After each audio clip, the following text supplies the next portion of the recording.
अक्सर हम सुनते हैं और कई बार सवर्णों के मुंह से भी सुनते हैं, कई बार अपने लोगों के मुंह से भी सुनते हैं कि बहुजन समाज के लोग, खासकर SC ST वाले लोग बहुत थोड़े थोड़े चीज़ों में बिक जाते हैं।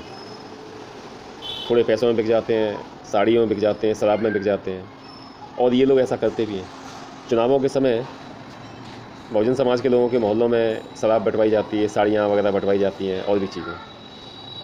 समस्या कहाँ पर आती है? कौन सी बात है जो इन लोगों को इतने छोटे से पैसे में या थोड़ी सी चीज़ों में बिकने को मजबूर कर देती है? और जो इनके ऊपर ये खर्च करते हैं वो जब जीत जाते हैं तो इनको लात मारते हैं और 5 साल तक मज़ा करते हैं और करोड़ों अरबों रुपया खर्च कमाते हैं। जय भीम साथियों, आज इसी बारे में बात करते हैं। साथियों, आज़ादी को मिले हुए, भारत को अंग्रेज़ों से आज़ादी मिले हुए 75 साल से ज़्यादा हो चुका है। 75 ईयर्स, मोर देन 75 ईयर्स। लेकिन इन लोगों ने आज भी बहुजन समाज के लोगों के लिए क्या किया है? 49.5% जो आरक्षण मिलता था वो भी पूरा नहीं मिलता था, और उतने आरक्षण को पाकर, और आरक्षण कहाँ था? केवल सरकारी नौकरियों में था, शिक्षा में था। शिक्षा और सरकारी नौकरियों में था, और सरकारी नौकरियां जो हैं टोटल नौकरियों का, भारत की टोटल नौकरियों का मात्र 2% है। अब जो इस समय पिछले 9 साल में जितने विभाग और ये सब बेच दिए गए हैं, उसको देखकर मेरे को लगता है कि शायद 1-8% बचा होगा। उसमें भी सारा EWS और ये वो। आज EWS के लोगों की जो कट ऑफ मेरिट जाती है, या फिर जो उनकी वैकेंसी होती है या उनकी सीटें फिल करी जाती हैं, वो OBC से ज़्यादा फिल करी जाती है। किसी पोस्ट जगह पर 10 अगर हैं तो 10 में से 4-5 तो EWS वाले ले जाते हैं, बाकी में थोड़े बहुत ये लोग, और बाकी फिर जो बचता है वो सवर्ण कैटेगरी, सवर्ण वाले जनरल कैटेगरी के नाम पे ले जाते हैं। मतलब चित भी अपनी, पट भी इनकी, सब कुछ इनका। लेकिन कहे कौन कहने वाला है? आप ना सत्ता में हो, ना समझदारी में हो।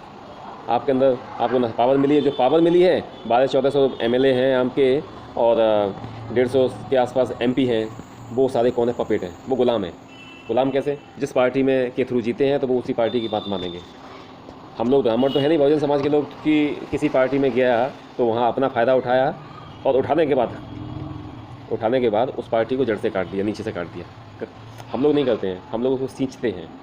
हम लोग कहते हैं चलो इससे हमें मिला है, व्यवस्थाएं मिली हैं, इससे हमें ये पोस्ट मिली है, तो हमें सींचते हैं, बढ़ाते हैं, और धीमे धीमे एक समय ऐसा आता है कि उनकी गुलामी करना शुरू कर देते हैं। यही होता है। तो मैं ये कहना चाहता था, आज़ादी को मिले हुए, अंग्रेज़ों से आज़ादी मिले हुए इस देश को 75 साल से ज़्यादा हो चुका है, लेकिन आज तक इस देश की सरकारों ने बहुजन समाज के उन लोगों के लिए ऐसा काम नहीं किया है जो गरीबी की रेखा से नीचे जी रहे थे या गरीबी की रेखा के आसपास जी रहे हैं। उनकी स्थिति बद से बदतर होती गई। अभी कोरोना आया था, तब प्रधानमंत्री बोलता है भारत का कि हम 80 करोड़ लोगों को मुफ्त में अनाज दे रहे हैं, मुफ्त में अनाज दे रहे हैं। मतलब ये एक तरह से उपहास उड़ाने वाली बात थी। 80 करोड़ लोगों को दे रहे हैं मुफ्त में अनाज, और ये सारे कौन थे? ये सारे बहुजन समाज के लोग हैं। आज भी आज़ादी के इतने समय बाद भी, इतना डेवलपमेंट होने के बाद भी, मतलब मोर देन 75-80% लोगों को मुफ्त अनाज चाहिए, मिल रहा है, या उनको अनाज लेने की ज़रूरत पड़ रही है। क्यों पड़ रही है? क्योंकि उनकी शिक्षा ख़त्म कर दी गई, उनका रोज़गार ख़त्म कर दिया गया, उनका काम धंधा चौपट कर दिया गया, इसलिए उनको लेना पड़ रहा है। मजबूरी है, या पेट की आग, जो पेट की भूख होती है ना, तो जो चाहती है वो करा देती है किसी से भी। जब बच्चे बिलबिलाते हैं तो आदमी तड़प जाता है, कैसे भूख मिटाऊं इनकी, कैसे क्या करूं, तो कुछ भी करता है। आज बहुजन समाज के लोग मामूली सी खीरा चोरी में, चॉकलेट चोरी में, ब्रेड का पैकेट चोरी में जेलों में बंद हैं। 50 सालों के हो गए, कई तो बेचारे मर ही गए। मतलब इतना गरीब व्यवस्थाएं हैं, इतना गरीब लोग हैं हमारे समाज के, कि जो बहुजन समाज के जो लोग उठ गए हैं, ऊपर बढ़ गए हैं, उनको यकीन नहीं होता है कि इतने गरीब लोग भी हमारे समाज में हैं, आज भी हैं। लेकिन सवर्णों को सब पता है, नेताओं को सब पता है, उनको पता है कितना गरीब रह रहा है, कितना गरीब कौन है। वो उनसे अपना फ़ायदा उठाते हैं, वो उनके लिए वोट बैंक है। जितने ज़्यादा आप गरीब रहोगे, जितने ज़्यादा आप जाहिल बनोगे, उतना आप वोट बैंक बनोगे उनके लिए, और उतना ही उनके जो संगठन हैं, जैसे आतंकवादी संगठन है, जैसे कि बजरंग दल है, विश्व हिंदू परिषद है, या इस तरह के जो गुंडागर्दी करने वाले लोग हैं, उनके आप सॉफ्ट टारगेट हो, या ऐसा कह सकते हैं आप उनके असेट्स हो, असेट्स, उपकरण हो। आप कोई प्लम्बर होता है ना, प्लम्बर, नल सही करने वाला, तो उसके पास रिंच होती है, आदि होती है, और भी कई चीज़ें होती हैं, मतलब उसके एसेट्स होते हैं, उसके औजार होते हैं। ये गरीबी, भुखमरी, भ्रष्टाचार, बेरोजगारी और जाहिलियत, ये इन लोगों की असेट्स हैं, इन लोगों के औजार हैं। इन औजारों के माध्यम से ये आप लोगों का ब्रेन वॉश करते हैं, आपको अपने संगठनों में भर्ती करते हैं, और आपसे दंगे करवाते हैं, आपसे लड़ाई झगड़ा करवाते हैं, आपसे मारपीट करवाते हैं, कत्ल करवाते हैं। आप उनके असेट्स हो। इधर 80 करोड़ लोगों को 5-5 किलो 10-10 किलो महीने में राशन दे देते हैं। उससे क्या होता है कि आपको लगता है, क्योंकि आप इतने गरीब हैं, बहुजन समाज के लोग इतने गरीब हैं, इस लेवल पर हैं कि वो उस लेवल से ऊँचे ही कोई बात सोच ही नहीं पाते, समझ ही नहीं पाते। तो उनको लगता है कि ये ठीक है, अब हमारी ये नियति बन गई है। जैसे कि एक हाथी है, बचपन में छोटा था तो उसको एक मोटे रस्से से बांध देते थे वो लोग, तो वो हिल डुल नहीं पाता था, बहुत उछलता कूदता था, बहुत प्रयास करता था, लेकिन नहीं जा पाता, क्योंकि तब उसमें ताकत कम थी और वो उस रस्सी से बंधा रहा। धीरे धीरे उसके दिमाग में ये बात घर कर गई कि नहीं, हमको ऐसे बंधे रहना है और ये हमारी नियति है। मतलब उसने उस पर परास्त हो गया, उसने हिम्मत हार लिया। वो उसने कहा कि नहीं, ये ठीक है, ऐसा ही चलता रहेगा, ये हमारी नियति, ऐसा होता है।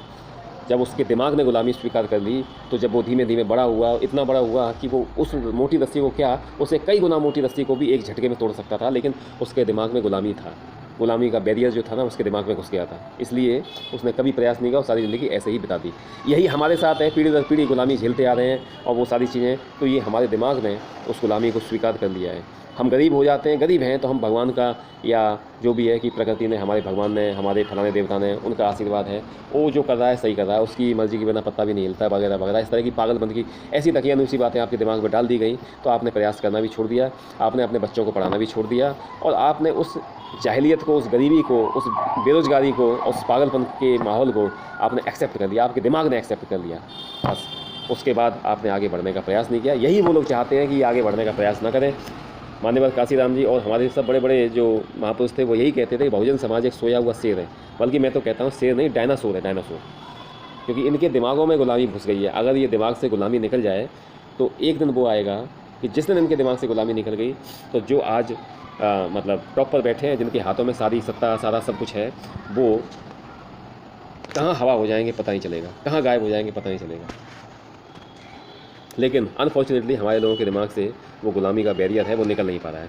परम पूज्य बाबा साहब ने भी कहा था कि आज मैंने इनका पिंजड़ा काट दिया, बहुजन समाज के लोगों का पिंजड़ा काट दिया। जब उन्होंने संविधान लागू किया था उसके बाद उन्होंने कहा था कि आज मैंने इनका पिंजड़ा काट दिया, लेकिन इनके दिमाग का जो पिंजड़ा है वो काटना बाकी है। लेकिन परम पूज्य बाबा साहब ने बहुत प्रयास किया और लेकिन असमय उनकी डेथ हो गई, इसलिए वो इस काम को कर नहीं पाए। लेकिन अब हमें भी सोचना चाहिए, हमने क्या किया, अपने बहुजन समाज के जो महापुरुष हैं, एक से बढ़कर एक महापुरुष है, उन्होंने अलग अलग विषयों पे अलग अलग बात की है, और सबका सार यही है कि आपको जागरूक होना है, आपको मेहनत करनी है, आपको आगे बढ़ना है, आपको इस देश का शासक बनना है।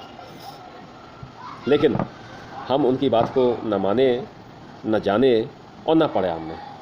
हमने क्या पढ़ा, हमने उनकी किताबों की जगह हमने वो जो ग्रंथ थे जिनको सुनने से कानों में शीशा डाल दिया जाता था, बोलने पे जीभ काट दी जाती थी, हमने देखा कि उसमें है क्या, हमारे पूर्वजों ने देखा है क्या, लेकिन उसमें इस कदर जाहिलियत और इस कदर बेवकूफ़ाना पन था कि वो उसमें उलझ के रह गए। क्यों, अनपढ़ थे, पढ़े लिखे थे नहीं, उनकी समझ में नहीं आया। बिल्कुल उपन्यास है ना, उपन्यास की तरह कि उसने उसको मारा, वो वैज्ञान वो था बंदर, उसको ले गया, उसने राक्षस थे और उसने अमृत पिया, और तरह तरह की कहानियाँ मतलब उसमें थी। तो आदमी खो गया। धीरे धीरे पीढ़ी दर पीढ़ी आज ये रहा कि आज भी हम उस चीज़ से निकल नहीं पाए। लेकिन जिन्होंने इस बैरियर को तोड़ दिया है, वो उन लोगों से पूछिए कि वो कितने खुश हैं, कितने सुखी हैं और तरक्की कर रहे हैं।